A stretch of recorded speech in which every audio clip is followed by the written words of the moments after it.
Bonjour à tous, bonjour mesdames, mesdemoiselles, messieurs, je suis ravi de vous retrouver pour un nouvel entretien mortel. Ces entretiens qui réunissent des universitaires, des chercheurs, des citoyens venus d'un peu partout, mais aussi des soignants, des gens qui sont porteurs de handicap, pour essayer de discuter à nouveau frais la question de la mort, de la souffrance, de l'agonie, de notre fragilité, et puis autour des questions connexes de liberté, d'autonomie, puis d'interdépendance collective et d'entraide. Dans un contexte législatif brûlant en France, puisque, vous le savez, la proposition de loi Façonnent-ils sur l'aide active à mourir, le suicide assisté et l'euthanasie a été votée par les députés à la fin du printemps et secoue l'opinion publique pour une partie d'entre elles et reviendra face aux sénateurs en septembre-octobre. Donc j'ai lancé ces entretiens mortels pour que la citoyenne se réempare de cette question de la mort et la revisite à nouveau frais avec des points de vue contradictoires, de gens qui sont très pour, très contre et des éclairages divers et variés. So today I'm really happy to host on the scene Mattias Desmet, Professor Mattias Desmet. You're social psychology professor in the University of Gand in Belgium, and have specialized in the understanding and the concept of mass formation and the idea of how the social dynamics influence the individual behavior and how they can kind of mass form together, forming a new identification, which is this group doing something which is more than what the individual could understand by himself. Could you introduce yourself for the people who don't know you in France? Yes, thank you for having me on, Louis. I will. Yes. Well, I'm as you said, I'm a psychology professor.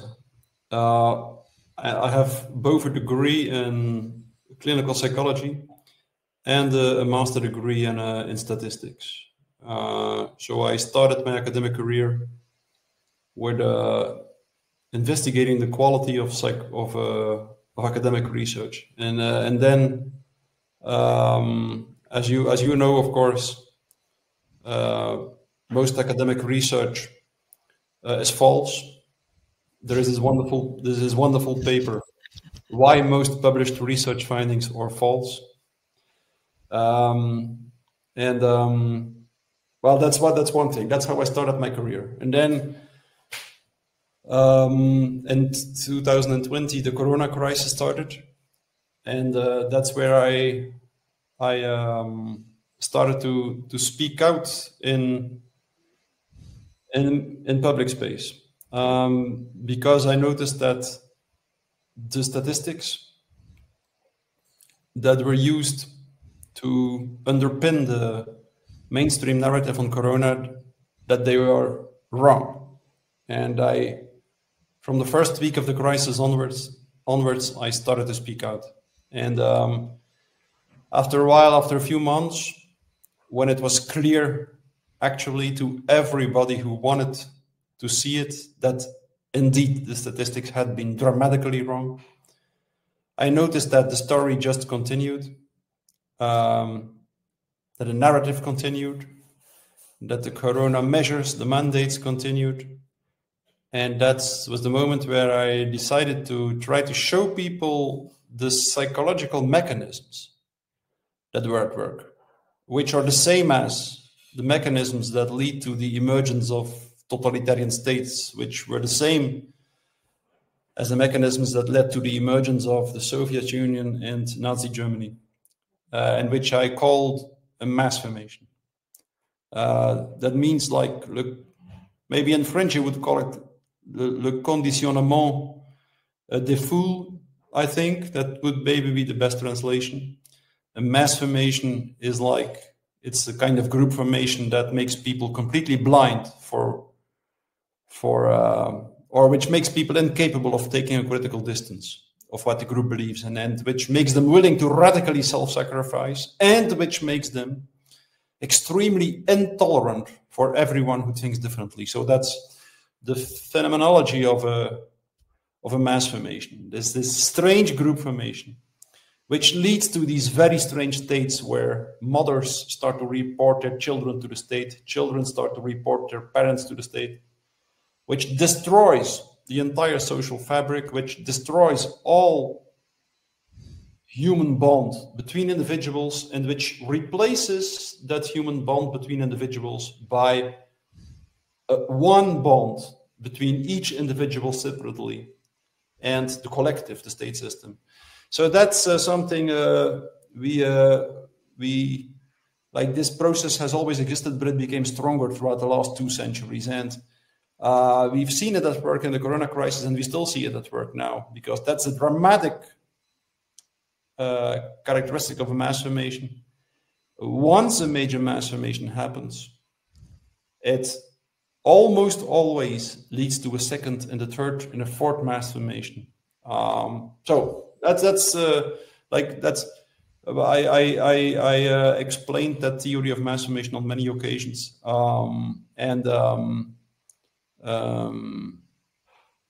that's what I've been doing the last years. And I wrote this book, The Psychology of Totalitarianism, which is now. Yeah, most of the people can find back what you said in public speech, and also in your book about this mass formation and the psychology of totalitarianism.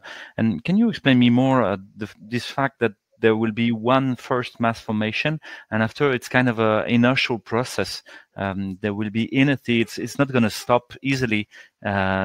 Just like if people would keep on justifying the kind of religious beliefs that they made up. Yes. You know, like the question I started from in my book, which finally now will be translated in French. It's about finished, the translation in French. So it will be published in French. It has been published in 22 languages and not in French, strangely enough. But now that will change.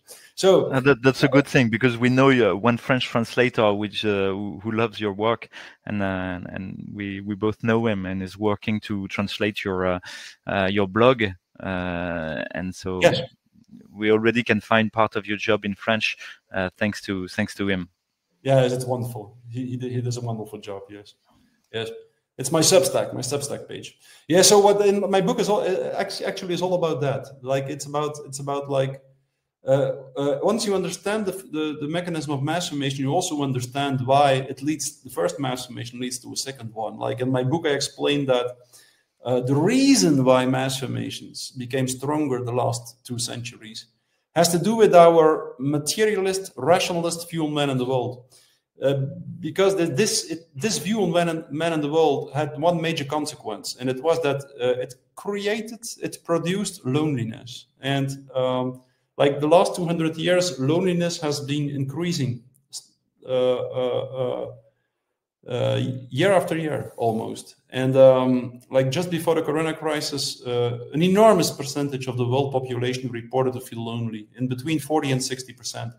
And Hegel, the German philosopher Hegel, called that the atomization of society. Of course, you have the famous Michel Houellebecq, whom is probably the best writer in the world now. I think he wrote this wonderful book, Elementary Particles, and that's all about the process of atomization. And so more and more people started to feel lonely. Society got atomized, and then once people feel lonely, they start to struggle with lack of meaning making in life. It is as if their life is without purpose.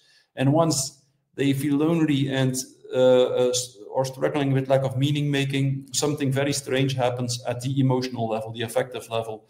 They are confronted with very specific types of frustration, aggression, and anxiety. Frustration, aggression, and anxiety, which is free-floating, which is not connected to a mental representation. So people feel anxious, but they don't know what they feel anxious for. And when they are in that state, they are extremely vulnerable for propaganda, or just for narratives that are disseminated through the mass media and that indicate an object of anxiety and provide a strategy to deal with that object of anxiety. Under these conditions, all this free-floating anxiety, which is extremely aversive, people just cannot stand it to be anxious without knowing what they feel anxious for. And if someone distributes a narrative, disseminates a narrative in the mass media, indicating an object of anxiety, all this anxiety will attach to the object of anxiety. And people might be willing to participate in a strategy to deal with that object of anxiety. So that's the point. That happened in the Corona crisis, for instance. It's the French writer... Well, if I understand well, I rephrase what you said, but this free-floating anxiety, free-floating discontent leads to kind of a craving for meaning. There's a need for an explanation. It cannot remain like that. Otherwise, it would lead to craziness, maybe. Yeah, exactly. It leads to craziness. There are three options. Or you find the real object of your anxiety. That means you try to go to the trauma, to the traumatic core in yourself, and you find and elaborate the real object of anxiety there. That's the best option, the only good solution. The second solution is that, and that first solution, the good one, requires us to really try to articulate the dark side of ourselves, the shadow in ourselves. So, but most people won't do that. Most people will choose an easier option. They will either develop an individual symptom, like an obsession, a phobia or something. And in that case, they associate all their free-floating anxiety to a singular object of anxiety. That is, in that way, an individual symptom emerges. The second solution is that people create a collective symptom. And that's what happens in a mass formation. In that case, 20-30% of the people, of the population, connects its free-floating anxiety all to the same object of anxiety. And so and there is a certain advantage in that, namely, like, people have the feeling that they can control their anxiety then. They have the feeling that they know what they feel anxious for. And the second advantage is that, and that's unique for the collective symptom, for the mass formation. The second advantage is that because so many people at the same time participate in the strategy to deal with the object of anxiety, for instance, the lockdowns, they feel they fight a heroic collective battle with the object of anxiety, meaning that they feel connected again. It feels as if they escape their existential loneliness. And that explains why people who fall prey to mass formation, while they claim they fight something terrible, in a very strange way, they feel very enthusiastic. And we could see that. We can still find it on the internet, on YouTube or something, the movies where you could see how people were dancing together, how nurses were clapping their hands, and so on and so on. So the Corona crisis led to this strange enthusiasm. Well, that's typical for mass formation. And it's just the psychological relief of being freed from this fundamental, disconnected, lonely state. But that's the point, that mass formation doesn't really free people from their loneliness. It creates a collective symptom, but in reality, people feel even more lonely, because a mass formation, and that was a very important contribution to the theory of the masses made by Sigmund Freud. A mass is a group that is formed, that emerges, not because individuals connect to each other, but because each individual separately connects to a collective ideal. Meaning that after a while, all the energy, all the love, all the solidarity that existed in the bonds between individuals is all sucked away from there and is all injected in the bond between the individual and the collective. After a while, the bond with the collective becomes much stronger than even the strongest bonds between individuals. And that's why mothers will report their children to the state. Children will report their parents to the state. You can find this conversation on the internet, which I had with Shoref Eshtali, a woman who lived in Iran in 1978 during the revolution there. And she was forced to witness. She was the daughter of the mayor of a major city in Iran. She was forced to witness how a mother who had reported her son to the state put the noose around his neck when he was on the scaffold. And when he was hung, when he died, she was proud to receive a medal for heroineship. So that's what happens in a mass formation. That's the dramatic end stage of a mass formation. So, and that's also why, like mass formation seems to take away the loneliness, but it creates even more loneliness. And that's exactly the reason why after a first mass formation, a second one takes place. We could see that perfectly. I mentioned that time and time again during the Corona crisis, and it was demonstrated so clearly after the Corona crisis that I couldn't be demonstrated in a clearer way. The week that the Corona narrative, that the Corona measures and mandates stopped, we could see how the narrative on the war in Ukraine became very strong, and how suddenly society had a new object of anxiety. The coronavirus was gone psychologically, and now Putin was there. And I don't say, I've written 2 lengthy articles about that. I don't say that Putin is a saint or something, not at all. What I just say, I wrote a lengthy article about that. That's not what I tried to say. I tried to show people that they are sucked into a kind of an irrational and exaggerated fear.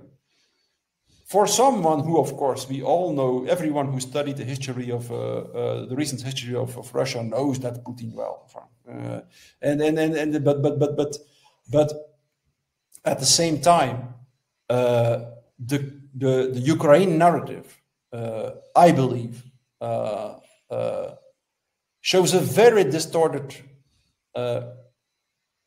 picture of reality, which completely denies the role played by NATO, the movement of the borders of the NATO to the east, which is very important in Ukraine, the entire regime change operation in 2014 in Ukraine. It's not because Putin is not a saint that we are saints. We are not, and NATO is not. They all play their role in this war, and anyway, you could clearly see how this Ukraine narrative, psychologically speaking, replaced the Corona narrative. And how it also, just like during the Corona crisis, people became blind for everything that didn't fit into the mainstream narrative. People could only see the danger of the virus, and they failed to see the danger of the Corona measures.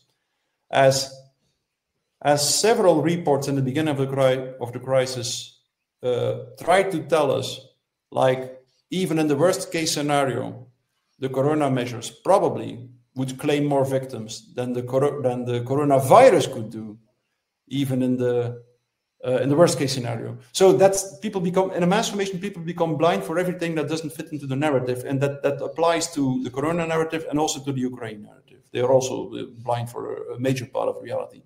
So that's the dramatic thing of a mass formation.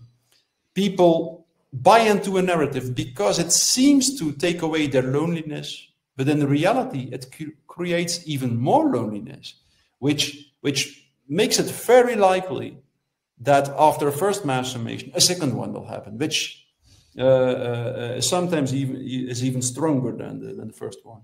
Yeah. When the second mass formation is happening, what remains of the first one? Is there kind of a denial, an oblivion of it, or people keep it in a place somewhere in their brain, like a trauma, or is it completely forgotten? It's not forgotten, and it depends, of course, because you always have 3 groups when a mass formation happens. You have one group who is really into the mass formation. That group is not very big. It's like 20 to 30%. As in a totalitarian state, this represents the 20 to 30% really totalitarian people. Like in Eastern Germany, 30% of the people joined the secret police. Do you know that? 30%. So all of them who are really in the mass formation joined the secret police. Like when the communist system collapsed, people could look up who actually reported them to the state. And in most cases, it was their wife, their husband, or their child. Without them knowing it, their wife, their husband, their child had joined the secret police, and it reported its own family members to the state.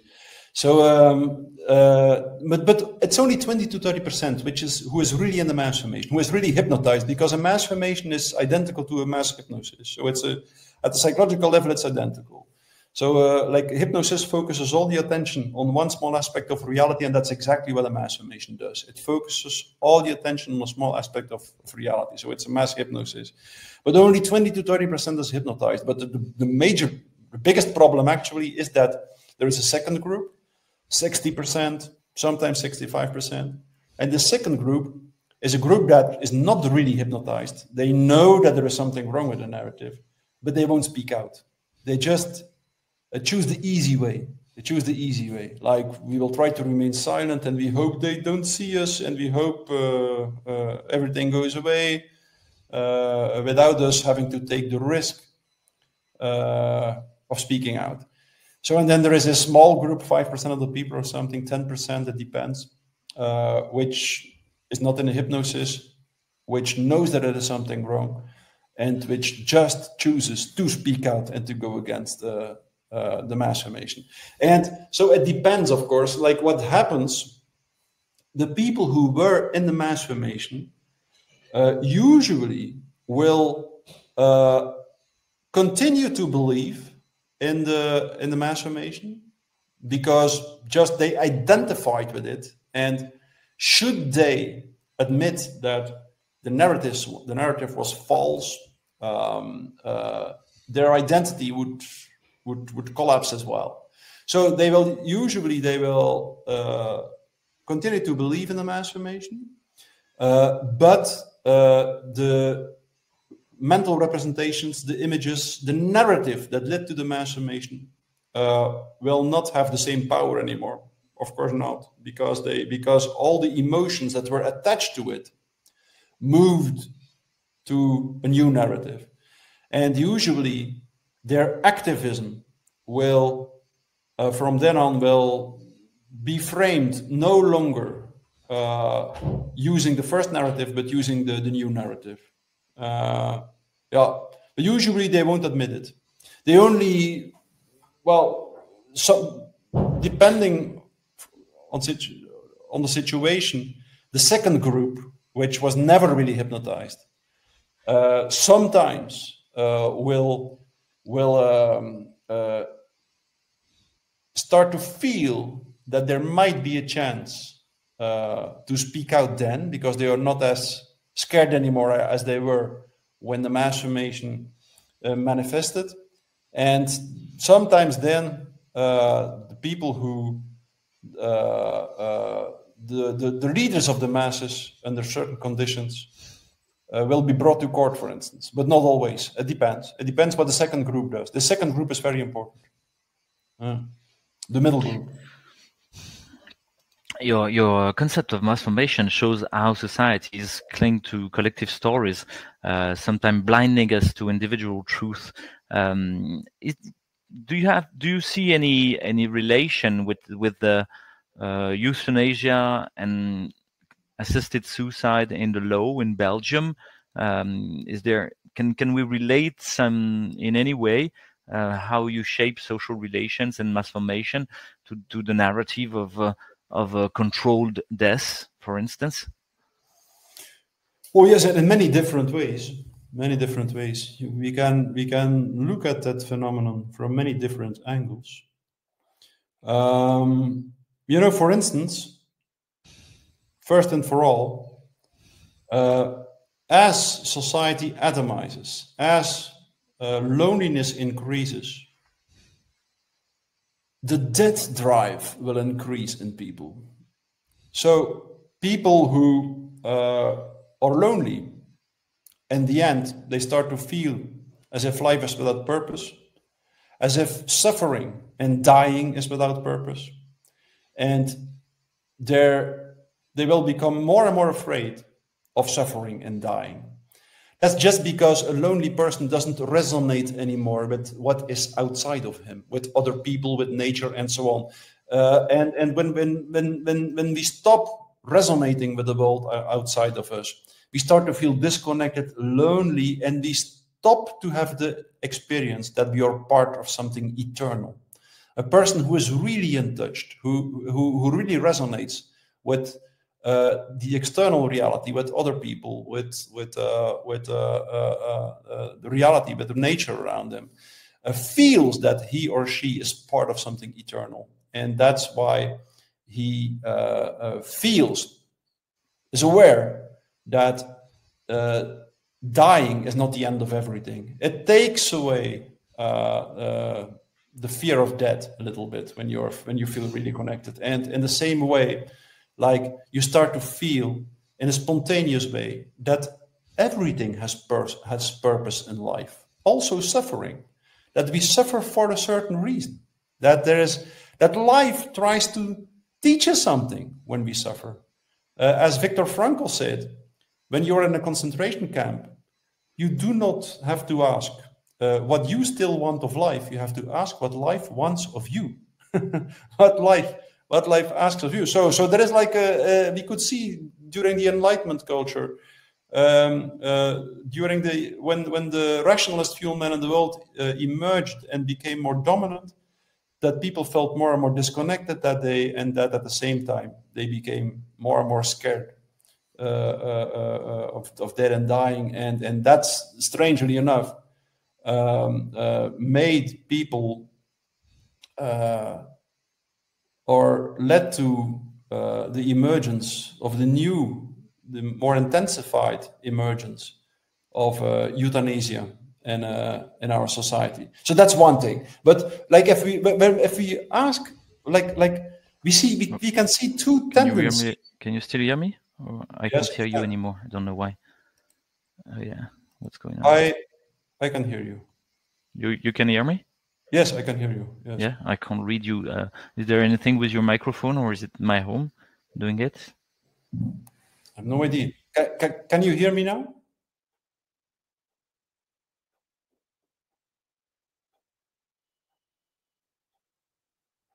Yes. Shall we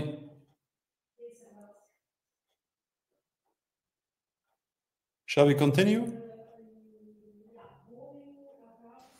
Can you try and speak up again? Yes. Can you hear me? Why don't I hear you? Sorry, I'm just trying to solve that problem. Hope it's in my home.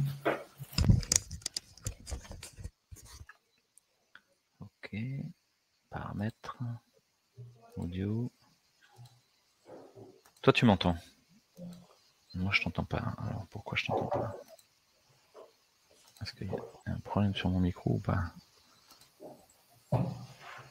Alors, chez moi, at my home, I can hear myself with the microphone. So maybe it's your microphone which is unplugged in any way. Can you check in parameters down the screen if you can watch the audio parameters and that the good speaker is selected? No, you don't hear me anymore.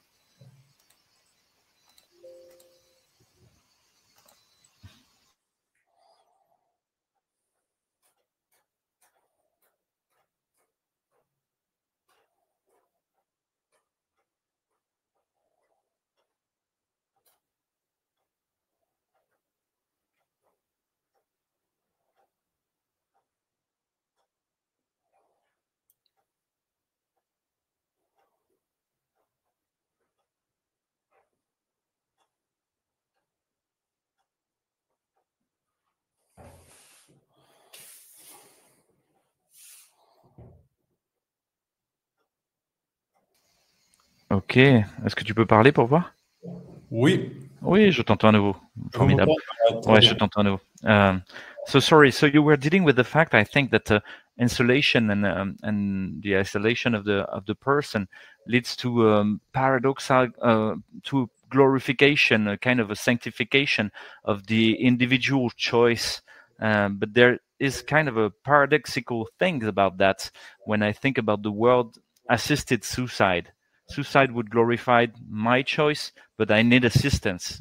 in there. Yes, you need assistance. Exactly. That's something crucial, because like suicide, more and more is considered something that should be banned, that should be prohibited. Like when I'm a psychologist, you are a doctor, and like no matter when someone comes to a psychiatrist or a psychologist or a psychotherapist, it doesn't matter, and he mentions that he or she considers suicide, then the law actually stipulates that you should report, as a caregiver, you should report your patient to the state.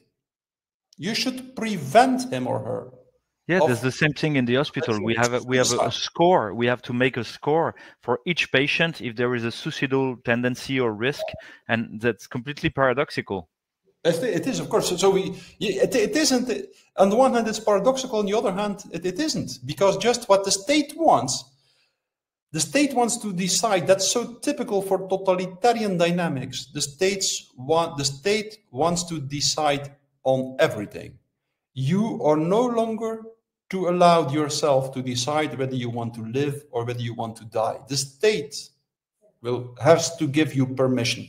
That's what actually happens now. Like that's typical for totalitarian system. They penetrate private life, and all the decisions that used to be decisions of the individual are now decisions which the state shall take. The state will decide which clothes you wear, which car you drive, in which house you live, how much children you have, what you will eat and what you won't eat, and also whether you can die or not. That's the point. Yeah, it made me think about this pattern that you describe of a interpersonal relation torn apart and redistributed to the central core ideology, and that's the same there. I remember that there used to be kind of euthanasia or assisted suicide, but which weren't validated by a law. They were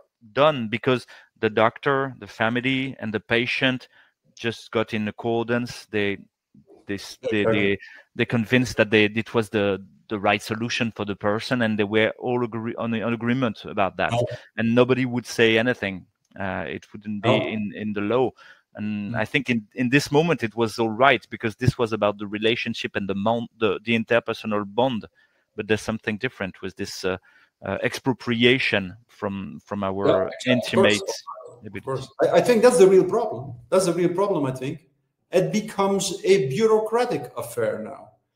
It has to go through a bureaucratic, state-supervised procedure now. The decision whether you will die or whether you want to live, or whether your suffering is whether you want to go through a period of suffering or not. So that's the problem, and that's as I said, it's part of a much broader totalitarian dynamic. I think a dynamic where the state bureaucracy actually claims all the decisions in human existence. Exactly. Yeah, maybe we are going to be told in a few years that it's a fantasy if we want to die naturally or normally without any assistance, and it's going to be forbidden because we are out from the control of the state. Do you have any personal or professional experience about that in Belgium? Oh yes, because yes. The law is already done for years now. Yeah, I think the official law on euthanasia was introduced in Belgium somewhere in 2002, I think. And one time I had a patient, a nurse, who came to me and who told me about hundreds of people he said at that moment he had killed in the terminal stage of their illness.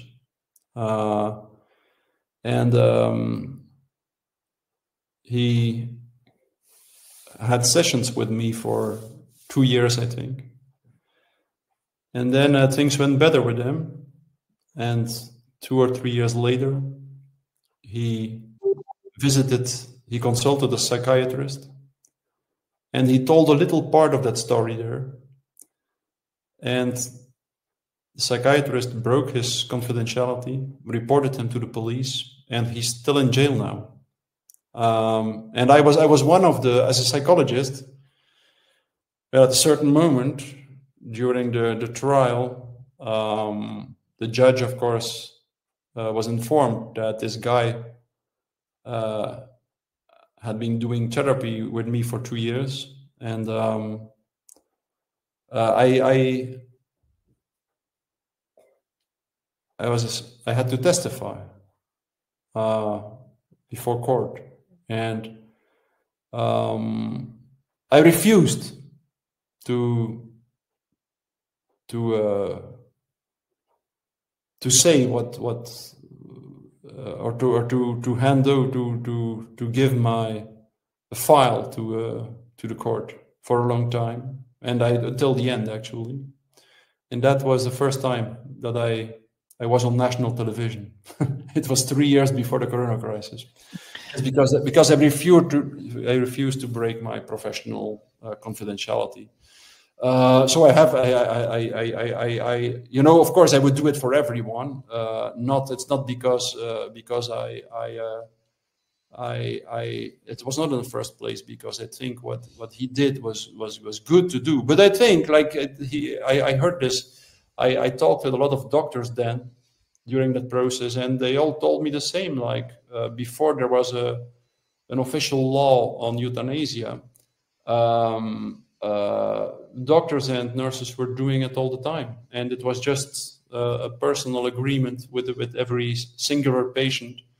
No bureaucracy involved, and I also think like some things. For some things in life, it's just impossible to write a bureaucratic manual or a bureaucratic protocol, because sometimes manuals and protocols are just inhumane, and I think that applies to the situation where someone is really suffering and wants to the suffering to end. That shouldn't be a bureaucratic matter. Yeah, we want to find a medical process or protocol to kind of heal the psychological existential despair, and and give a simple way out, the exit through death, where it's a complex problem. Do you see any reaction in the world of psychology to this this law about euthanasia and assisted suicide? Not very much, because in a rather strange way, I think most people maybe they feel that there is something wrong with it, with the contemporary evolutions, but they don't find the arguments to go against it and to speak out. Like, in a certain way, it seems so evident. Like, okay, we have to make rules, we have to make laws, we have to regulate this. And if you don't agree, or if you object, it almost seems as if you're inhumane. That's a strange thing. While it's the other way around, of course. It's too much rules. Can also be inhumane, and that's no, but I don't see much reaction. No, not at the moment. It reminds me that most of the Nazi laws were inspired by Carl Schmitt, and Carl Schmitt was always dealing with the necessity of the everyday life and normal principles. Law was changing all the time to adapt to the everyday concrete orders, and no more to any ethical transcendent principle. Ethical or transcendent principle. Do you see it in this mass formation process, that there's a destruction of the principles that were unifying a society together? Yes, very much. Of course, that's one of the major characteristics or consequences of mass formation. or maybe even more. It's more fundamental, I think. Like once people feel disconnected, once people are in this isolated state, their ethical awareness will diminish spontaneously, because ethical awareness, exactly as the awareness that you and the other are one, and if you do something that is not good for the other, it's also not good for yourself. So that's exactly the state of connectedness. We feel that we are one. That's the state of connectedness. And when people disconnect, one of the first and most dramatic consequences is that their ethical awareness disappears, and that ethical principles lose their power in a society, and that happens unconsciously. That's the reason why, together with the emergence of the rationalist view of man in the world, or the materialist view of man in the world, not only loneliness increased, but ethical awareness decreased, and ethical principles were replaced by bureaucratic rules. So at almost exactly the same moment, when the materialist view of man in the world became more and more dominant, you could see that bureaucratic systems became more dominant. That there were more and more administrative jobs, more and more bureaucracy, and then as a consequence, imperialism first emerged as a new state system, and then totalitarianism. So there is a direct association between, on the one hand, rationalism and the materialist view of man in the world, loneliness, and bureaucracy. And you referred to the fact that the laws change every day. Of course, they change every day. That's like George Orwell described that in his book Animal Farm. That's exactly what he said. And then also Solzhenitsyn. I think the 4th chapter of his book, The Gulag Archipelago, on his a book on the Soviet Union.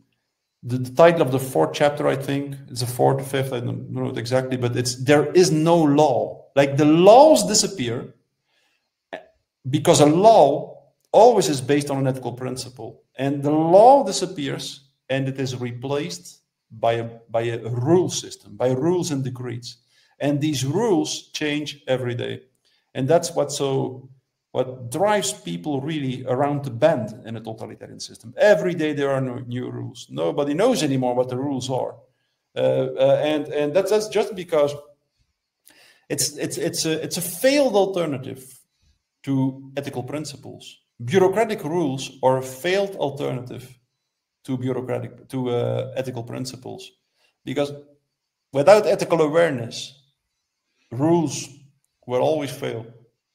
Yeah, and there's no reason why they change. There's no explanation why they change, and people try and find an explanation. It's the 3rd chapter of Solzhenitsyn in the archipelago of the Gulag, where he's dealing with arrestment, and people are always trying to find why am I being busted, and there's no reason. That's the key.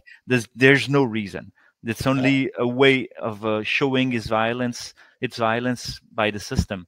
And showing how powerful he is over any form of life. It can bust you down for no reason. And I think we pretty much lived that in the several years that we have. Is there a relation between your way of thinking things with this mass formation and the work of René Girard about the scapegoat and the mimetic violence? Yes, there is. Yes, I think Girard describes the same phenomenon, but using different concepts and terminology. Like the object of anxiety, like what I call the object of anxiety, Girard would probably call the scapegoat. So we need psychologically a scapegoat, and because, well, mass formation and totalitarianism, they just represent a truth that was repressed by the Enlightenment culture. The Enlightenment culture, since Descartes, considered the human being to be a rational being?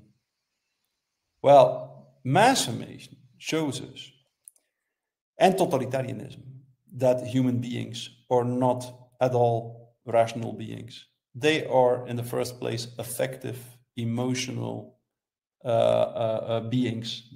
What we care about, or what our first desire in life, is not to be rational, not at all. It's to deal with our anxiety, our frustration, our aggression, our lust, our sexuality, and so on. That's what we are as human beings. We have to find a system to manage, to regulate our emotions, our affects, our drives, and so on. And rationality is only like a very thin upper layer on top of the boiling pot of emotions and drives. And in the end, we are all extremely irrational. In the end, we don't want to be irrational. Jacques Lacan, whom you might know, the famous French psychoanalyst, I think maybe the most important intellectual of the 20th century, if you ask me. And that's also why his reputation is smeared so often, because he really said something that was true. He said, like, not love, not hate, but the passion for ignorance, la passion d'ignorance, is the most powerful passion in a human being.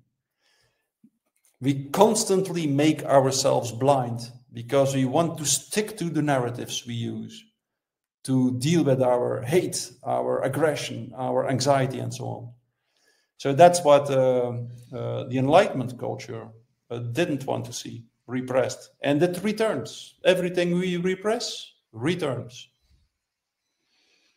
So we build narratives, we build religion, we build beliefs, we build laws and things like that to kind of refrain our pulsion for ignorance and death, our pulsion for our emotion of lust and destruction.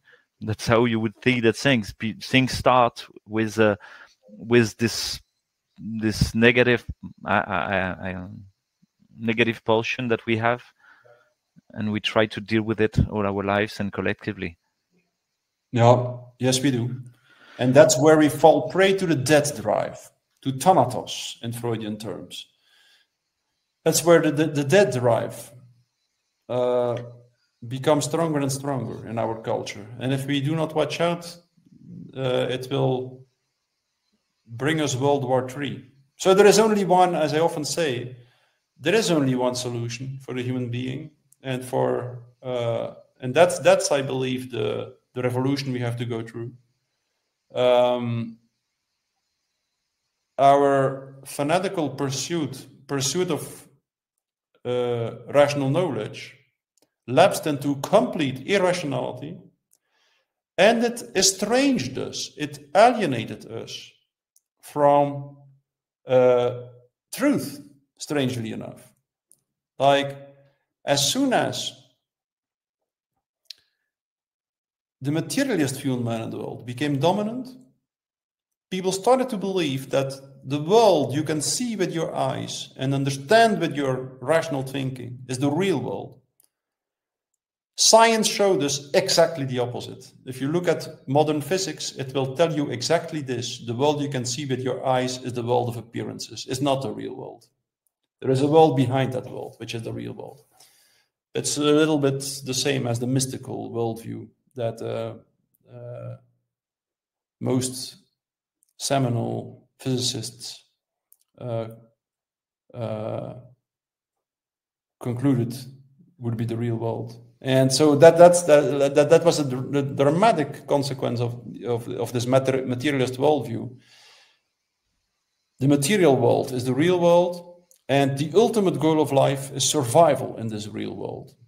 And as soon as you define the ultimate goal of life in this way, it becomes stupid to speak the truth. Because speaking the truth is always risky. Antique Greek culture knew that the one who speaks the truth always takes a risk. He's jeopardizing himself, of course, because Tiresias, le Parasiaste. Oui, le Parasiaste, Parasian. But if you don't speak the truth anymore, you get isolated, of course. That's the problem. Like at the psychological level, my next book is all about that. At the psychological level, it's very clear that the act of sincere speech is actually an act of speech where your words penetrate through what I often call the veil of appearances. As a human being, we constantly hide behind outer ideal images. We constantly do so. We constantly try to erase our traces, Lacan said. We try to hide constantly. To hide who we are, we hide behind outer ideal images. And everyone hides behind the outer ideal images. Everyone hides behind false narratives and so on. And literally, in this way, we get isolated behind an outer ideal image, a narcissistic outer ideal image. And the act of sincere speech is an act which literally reveals something, which shows something that is usually hidden behind this world of appearances. That's the act of sincere speech literally punches a hole in the shell of the outer appearance. And it is through this hole that we start to resonate again. You can feel it immediately. If there is a company, if you're together with some people and someone really speaks sincerely, meaning that someone really speaks from his most vulnerable point, shows something that everyone tends to hide, well, that's the moment where real connection emerges between people, where people start to resonate again. That's the moment where loneliness really disappears, where disconnectedness stops, where new connection emerges. And so that's what we have to rediscover, I think. We have to rediscover that it's not stupid to speak the truth. To the contrary, that speaking the truth might make you lose something in the fake world and the world of appearances, but it will definitely make you win something in the real world. Huh? Yeah, we hope so. You give us a kind of a solution to this totalitarian everlasting drift between one mass formation to another, people trying to seek an object to gather and to bond themselves to it, and in a kind of religious craving for a new god, giving them the rules by in some way. And so we can see there's a kind of a double bind between this everlasting violence and the totalitarianism. There's a classic thing going on, and there's also kind of a reunion of the people behind the curtain of appearance of protection of the totalitarian system.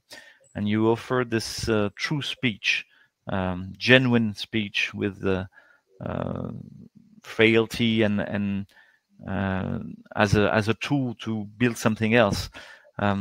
As for our subject is concerned, of the laws about euthanasia and assisted suicide are concerned, does it make any sense to take a position, to be opposed to it, or is it part of this whole narrative trying to divide the people between an ideology and another? No, we have to speak out against this newly emerging practice of guided suicide and euthanasia. I think we have to speak out against it. We have to tell people that certain things have to be dealt with in a human, in a situation, in the context of a human bond between a doctor and his patient, or a therapist and his patient. Certain things need to be dealt with there, and the state system should never be too big, should not claim to have to be involved in everything. The state system should trust the individual patient and the individual physician, the individual doctor, individual therapist. Sometimes accidents might happen, cannot exclude that. I mean, but if we try to avoid these accidents by imposing a bureaucratic state machinery, then I believe we are ready for much worse accidents, and then we are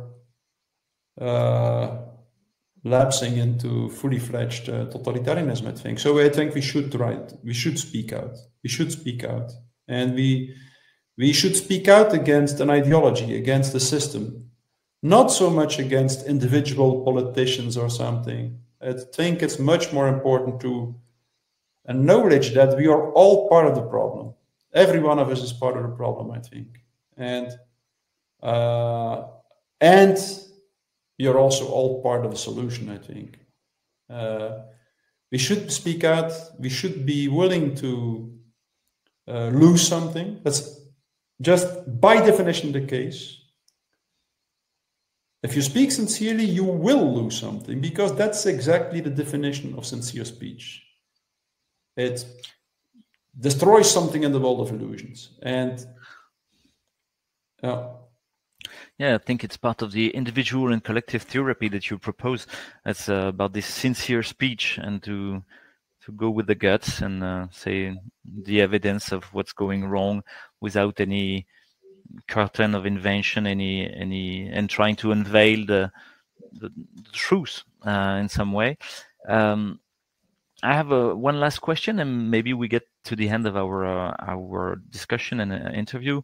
Jean Leonetti, who's one man who made a law about the end of life, which was quite balanced for the intensive care practitioner, for me, like me, and was not too much and not too less, was just all right, and gave us a lot of tools to deal with that properly, and with the different symbolic, social, and technical dimension of the end of life. Said publicly about the law that's gonna be voted in France, that it made a clear difference, a clear threshold was passed, because it was not dealing with the people who were eventually dying, but the people wanting to die. And it was about this desire thing. It was not something going on and that we should go with and try to deal with as properly as we could. It was about trying to go to this desire part and this desire. Would you have something to say about that? This society of desire that has been created. I think it's a very interesting perspective, of course, because as you say, we are talking about a certain desire to die. Yes, in certain cases at least. Like, why do so many people desire to die? Where does this desire to die come from? I guess it's an extremely interesting phenomenon, I think. Plus, there's a kind of illusion, as if our desire was belonging to us and created by ourselves. But we can see that all the neurosciences and their venomous fruits that happen with marketing and propaganda are precisely designed to shape the desire. Yes, and they could also shape a desire to die in a very straightforward way, I think. I gathered some newspaper articles suggesting things like that. Like, if you are beyond a certain age, you're a burden to society. And, well, of course, you can choose to continue to live, but maybe you should think twice and try to realize what that means for the younger people. So it's at the level of the desire, like we should also really analyze the structure of desire in our society, and how desire, to a certain extent, is a socially manufactured phenomenon. Sure. Thank you much, Matthias, for all this this information and wiseness that you gave us. Maybe I give you free speech for a few minutes to share what you want with the public, and to give kind of a take-home message if you want, and then we conclude if it's all right for you. Yes. What shall I say in that few minutes? Well, you know, as I just touched upon, like more and more we find ourselves in a society where it becomes increasingly difficult to speak out, where certain ideologies are very dominant, very aggressively imposed. I think about things like transgenderism, about assisted suicide as well, woke culture, which, to be clear, there are certain things that are very good in that woke culture, I think, but the way in which it is imposed is very problematic, I believe, and it seems on its way to become the ideology of the new totalitarianism. I think what we are facing is not so much a new fascist totalitarianism. I think the new totalitarianism will be technocratic in nature and transhumanist in nature, as the ultimate consequence of the materialist view of man in the world. So, no matter how difficult it is, let's all try to represent humanity and the human being in a world that is dehumanizing at record pace. That will be the most important thing, I think. We won't be able to predict what exactly will happen. Nobody knows. We are dealing with a society as a complex dynamical system, which by definition is impossible to predict. But we don't have to know exactly what will happen. We just have to know that in a world where ethical awareness is disappearing, we will try to represent it. We will do our best to be a human being in a world where the human being seems to die, in a world that is de-souling, I sometimes say, at record pace. So thank you, Louis, for the way in which you spoke out. I was touched very much during the Corona crisis when I heard you speak, because you represented one of the few people.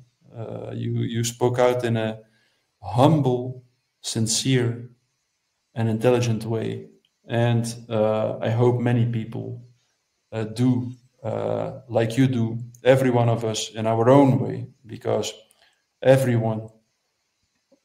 human being speaks the truth in a singular way. And that's, I believe, in the end, what will overcome totalitarianism. A relatively small group of people who continue to realize what sincere speech means to a human being and to human living together. Thank you much, Matthias, and I hope too that people are going to handle this free speech, this sincere speech that you're talking about, and because we need the other one to do so, because it's tiring. We can say that in some way we need some other people to help, and so the same as you said. For me, understanding what was happening through your concept of mass formation was really important to give coherence and try to find back something that I could rely on in my own vision of the world, because everything was collapsing around me, and it's still collapsing. And I really believe in this human part of us that could insufflate, that could push into the darkest place, in the darkest moment of totalitarianism, a shade of light, and a small brittle candle going, still trembling. Thank you much, and Mattias, and thank you to everybody who watched, and be aware again of those Entretiens Mortels, and we will translate it for the French public. Bye-bye. Thank you, Louis. Thank you.